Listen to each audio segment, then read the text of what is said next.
Ako po si Rene Dublar, Pambutuda Chairman. Kaya po pinili namin AJ. Palang yung pagkakakita namin, mas komportable po siya sa pasahero at wala siya sa iba yung nakikita namin. Kaya siya yung nagustuhan namin.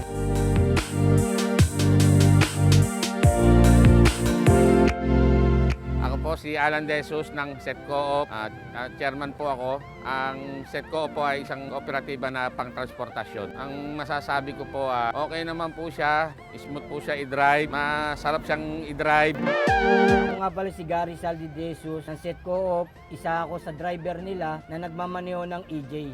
Ang Egypt kasi unang-una maganda. Advance tayo hindi naman tayo paatras. Kung tatanungin nyo, as affordable naman talaga siya at maganda talaga kahit saan tingnan. Yun lang ang masasabi ko, maganda siya, maneho, kahit saan maganda.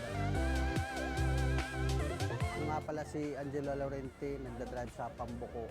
Okay naman siya, maganda rin siya dalhin. So okay to kasi mas nakakatipid ka sa mga naging biyahe mo kaysa magagasolina ka. In case of traffic, mas malakas sa gasolina yun. Pag di kuryente, magcha-charge ka lang, mas nakakatipid ka.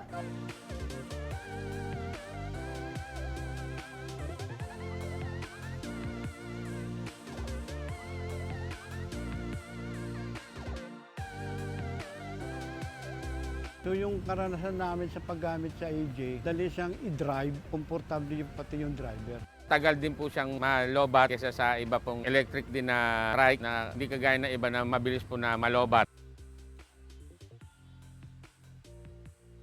Hindi tayo mahihirapan, stop go lang to. Wala tong clutch, tipid tayo sa gasolina. Puro kuryente lang. Mas tipid tayo sa baterya. Mas pinili ko po ang EJ sa iba kasi po ito ay matipid kaysa sa mga digasolina na sasakyan. Pwede rin naman nila subukan, makakatipid kayo. Okay rin naman. Mas komportable po sila, mas pinipili pa nila yung AJ.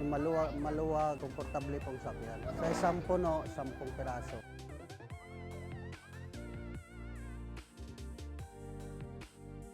Malaki ang diferensya ng gas at dikuryente. Kasi ang dikuryente, eco-friendly siya at saka hindi nagbibigay ng pollution. Saka madali siyang i-drive at saka komportable pati sa pasahero at saka pati sa driver na rin. Kaano na rin po sila, steering wheels na rin malambot. Hindi mahirapan yung driver.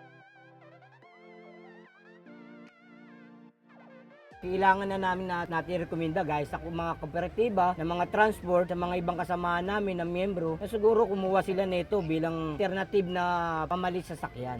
Mas maganda, advance. Marirekomenda ko po, maganda po siyang gamitin, komportable, nakakatipid po kayo sa araw-araw pag binabiyahe niyo. Kumuha na po kayo ng unit na EJ dahil ito po ay matipid at convenient pa pong i-drive at hindi po kayo magsisisi. Pangalan ko is Mavi Pineda. Okay naman siya. Nung papunta dito sa MOA, yun yung first ko, second to. Okay siya kasi convenient siya eh. Tapos mabilis yung biyahe. Tapos medyo maluwag na rin yung compared sa previous na mga papuntang MOA na sasakyan. Sa opinion ko lang mas maganda kung electric.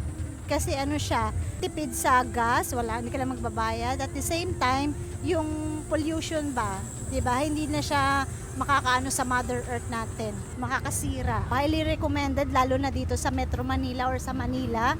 Masyado na tayong polluted dito yung hangin. At least ito makabawas po.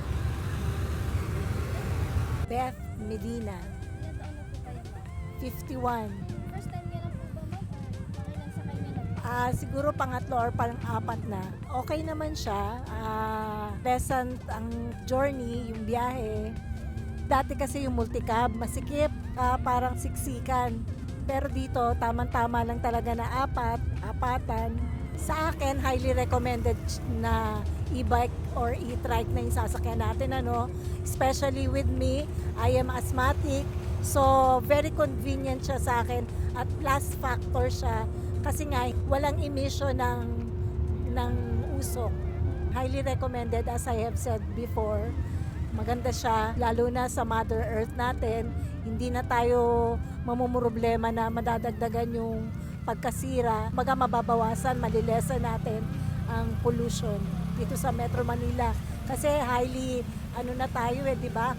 Crowded na tayo, tapos polluted pa. So mababawasan kung madaming magiging sasakyan ng ganito.